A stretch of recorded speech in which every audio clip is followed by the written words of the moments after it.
ఈరోజు తెలంగాణ మొత్తం అందరూ ఆనందంగా ఉన్నారు.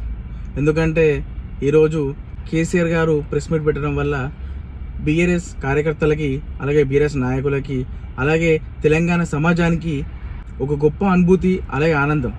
కేసీఆర్ లాంటి ఒక నాయకుడు తెలంగాణలో ఒక దేవునిలాగా.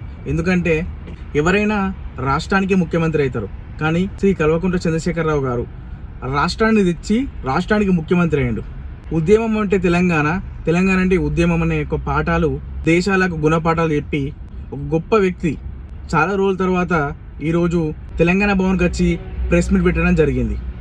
కార్యకర్తలే కాకుండా తెలంగాణలో ఉన్న యువత, రాజకీయ నాయకులు, ప్రతిపక్షాలు ఉన్న నాయకులు కూడా చాలా సంతోషపడ్డారు. కేసీఆర్ ఎప్పుడు బయటకు వస్తాడు, ఎప్పుడు మాట్లాడతాడు, ఎప్పుడు ఏం మాట్లాడతారనే ప్రతి ఒక్కరి మదిలో అదే ఉంటుండే. ఈరోజు కేసీఆర్ గారు రావడం వల్ల తెలంగాణ మొత్తం చాలామంది ఆనందంగా ఉన్నారు. కేసీఆర్ గారు ఉన్న రోజులు మన తెలంగాణకు ఏ ఆపద ఉండదని ప్రతి ఒక్కరు మనస్ఫూర్తిగా కోరుకుంటున్నారు.